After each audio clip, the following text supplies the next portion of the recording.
So, what really goes through your head at 3 in the morning? For the artist King Krash, it's a time for raw, unfiltered honesty. Today, we're going to dive deep into the lyrics of his track, 3 a.m., and let me tell you, it's less of a song and more of a chilling look inside a mind that's set on one thing: revenge. Right off the bat, the song just drops us into that specific, quiet hour, 3 a.m. And it's more than just a time on the clock. It's a whole mood, isn't it? It's that moment when the rest of the world is asleep, but your thoughts, oh, they are wide awake and they are loud. And this is what he calls the 3 a.m. mind state. He says it himself in the lyrics. It's just me expressing how I'm feeling deep inside. This isn't for show, this is a straight up confession. It's that point where all that emotion churning deep inside starts looking for a way out. It starts looking for something to do. And that desire for action, it gets terrifyingly clear, and it gets there fast. There's no poetry here, no trying to hide what he means. The thoughts just escalate from, "I want you," to this blunt, chilling statement, "I want to see you die." We're not just talking about anger anymore. This is a plan taking shape. So you have to ask, right? Where is all this coming from? Well, the song immediately gives us the answer. It all points back to this one toxic source, a deep, profound sense of betrayal that's basically poisoned every part of his life. With this one line, you can just feel this massive wall go up. It's such a painful thing to say, that the words "I love you," words that are supposed to be comforting, now just sound like lies. The trust is completely shattered, gone. And check out how his experiences have just twisted everything.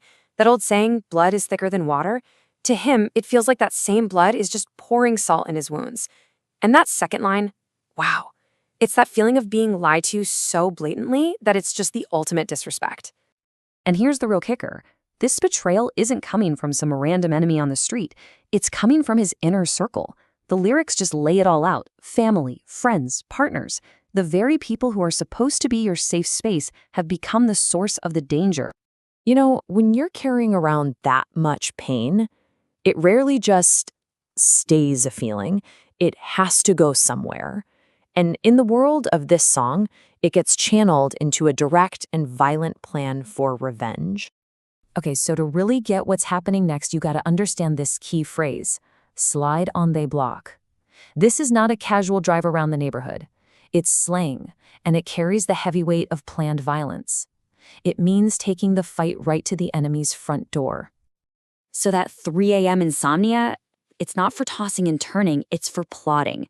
He's up actively trying to make this happen. This isn't some fleeting angry thought from yesterday. No, this has become his whole mission. And then we get it, the core wound. This isn't just about feeling wronged anymore. We find out the real reason for all of this rage. He lost his brother. And suddenly, revenge stops feeling like a choice. It starts feeling like a duty. To understand how he became this savage, as he calls himself, the song actually gives us a little origin story. It's a quick but powerful look at how this hardened, vengeful person was forged by trauma. You can see this really clear, tragic timeline. He starts out young and wild, just a kid. Then comes this immense trauma, losing friends at just 13 years old.